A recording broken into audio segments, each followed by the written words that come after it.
Hello everyone, yours truly Hero here. This year's coming to a close now, and I decided to once again do something different, and 2021 was a roller coaster all in itself. For me, this year had more ups and downs personally. Some self-goals have been fulfilled, with more goals coming closer. I started streaming on Twitch, I'm almost 2/3 done with my comic on Webtoons, and I made a retrospective on the Mega Man Battle Network series. So yeah, not too bad for me if I do say so myself. Anyway, I wanted to share and reflect on things in types of media I consume. And yeah, I know that this is not an original concept, but like I said, I wanted to do something different again. So yeah, everyone, enjoy. I was not crazy deep in anime this year, but that did not change the fact I enjoyed what I saw. Two series had sequels that aired this year. First one I want to talk about is SSSS Dino Zenon, sequel to the Gridman anime that appeared back in 2018. And you know that as a Tokusatsu fan and a Trigger fan, I had to watch it. While I overall enjoyed the series, it was not as good as Gridman in my opinion. It was announced after the series ended that there would be some kind of Gridman Dino Zenon project that would eventually be revealed as a movie that's currently in the works. The next series I want to talk about is Nomad, sequel to Megalobox that aired back in 2018. The series takes place about 5 years after the ending of the first series, with the main character Joe going back to square one doing underground fights with the addition of fighting his own demons. I'm just going to leave it at that because I don't want to spoil anything. Other than that, it's still a great story about the hardships of immigrants, self-redemption, and reflection, with a great soundtrack that fits with the theme. Skate the Infinity aired in January. When this was first announced, I was pretty ecstatic about it. It's not every day you get an anime about skateboarding with Studio Bones and the director Free behind the wheel. The story focuses on Manga, a boy who moved from Canada to Japan, Reki, a skateboard enthusiast, and S, a skateboard racing competition that honestly, I would have loved going to as a teen. And while this series is not breaking any new ground in regards to animation or just sports anime in general, as a guy who grew up during the skateboarding boom in the early 2000s, I can say I did enjoy watching it overall. The Demon Slayer movie aired in the US this year, and it was quite the watch. The movie plot is from the Infinity Train arc, and while it was an overall good movie, I feel that abridging the entire arc to roughly a 2-hour movie really loses the moments that leave a pain in your stomach that lingers longer when you would have watched it as a series, which began airing in October, so take your pick on how you want to watch it. Evangelion 3.0 plus 1.0 Thrice Upon a Time. That is quite the title. It finally aired for us US folk back in August, and I'm gonna let you in on something. I'm not really a fan of Eva.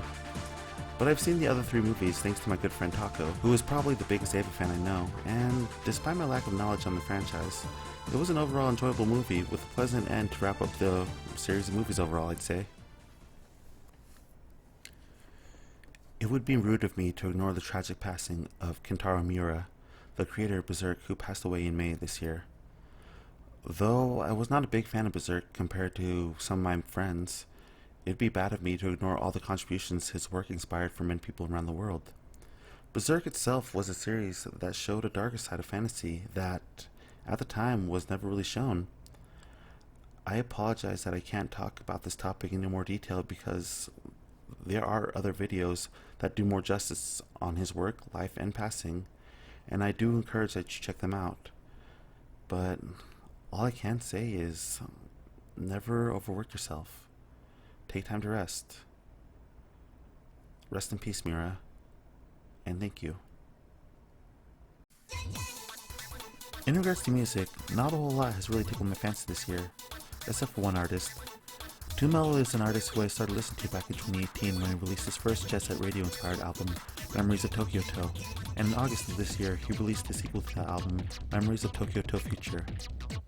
The music doubles down on that JSR feel for me with Breakdown Breakup, Love to Love, Rapid Crew, and of course Poison Jab Part 2 being my favorite tracks. On February this year, a video appeared on Daft Punk's YouTube channel titled Epilogue. This was their announcement that they disbanded. I was a fan of Daft Punk since the start of my junior high year, from showing my friends their movie Interstellar 5555 to night cruises jamming out to their Random Access Memories album. It's saddening to know that I'll never get a chance to see them live, but the decision is theirs, and I'll forever be grateful for their contributions to music and the years I spent listening to their work. I wouldn't be me if I didn't talk about video games, and to me this year, it did not disappoint. Monster Hunter Rise came out back in March for the Switch, and like with all Mountain games, my friends and I went all in making sure that we were making the same amount of progress. Which lasted about a day. Sorry guys. Like with World, Rise has, well in my opinion, improved on what World has done minus the graphics, and with the expansion Sunbreak releasing in 2022, I feel the game will get even better. The PC port of the game will release in January, so now you have no reason to get this game. Unless you don't have a PC.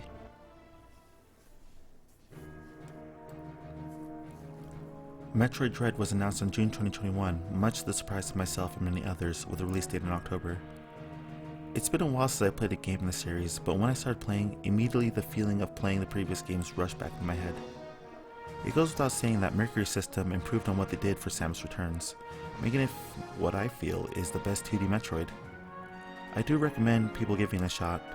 They do catch you up on the story from the previous titles, but if you want to try them out, the Wii U Virtual Console is still up until January. But if you're too late, I'm sure you can find another method to play them. This year saw the end of Super Smash Bros. Ultimate, with the last character added being Sora from Kingdom Hearts. This was perhaps the most unexpected reveal, as Sora was the main pick for many. In fact, he was the #1 pick for the Smash ballots back in 2015. And while I was not as excited about Sora as I was with Pyra and Mithra, I got an invitation to join Yo! Yo! Yo!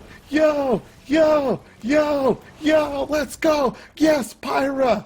Fuck yes!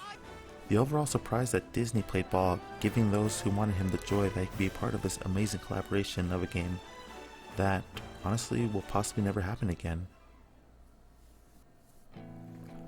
The last game and thing I want to talk about is the release of Endwalker, the recent expansion for Final Fantasy XIV. I've been playing this MMO since the release of Heavensward back in 2015, and was lucky enough to get past the queue times to enjoy the game. Announced back in February with a showing of the new healer class Sage, we would have to wait till May for more information, where we saw the opening cinematic, the DPS Reaper class, the announcement of Meliviera. Don't do this to me, Yoshi P. Don't do this to me, Yoshi P. No. Yeah! Yeah! Fuck yeah! Fuck yeah! Yes! Finally! Yes! We're fucking buddy boys! Hell yeah! And Female Rothgar being released for a later date, and the release date being December 7th. Yeah, due to the Crown Plague that, as of now, hasn't been gone, please get vaccinated, caused a delay. A common trend that you'll notice is that every expansion is 2 years apart from one another, releasing around the end of June / the beginning of July. So it was a surprise, but understandable reason. Initially, the expansion was supposed to be released on November 23rd, but they delayed it back 2 weeks for quality reasons, which was not a big deal for me, unlike others who took time off to play it. During the FanFest back in May, we were told that this expansion would wrap up the story that started back in the Realm of Born. And without spoiling anything, it pretty much wraps everything up, with little nods depending on how deep you win the game. Yoshi P already said that the next story will start when 6.1 releases, but I still can't get over that the story ended. The main song for Endwalker hits me harder now than when I first heard it back in May. And after looking at the lyrics, there's a phrase that you hear repeated that made me nearly tear. Forge ahead. These 2 words will not only reflect the years I played in this game, but this year as a whole. In the beginning of this video, I said that I had more ups and downs for me, and some self-goals done. All of this was due to the scares and changes I went through this year. I had a lot of uncertainties, and I'm still unsure if I made the right choices this year. And with this year being filled with departures of multiple levels, leaving family, leaving friends, coworkers, watching people leave this world, watching people separate, we just need to go forward, to live our lives, to see tomorrow, to forge ahead.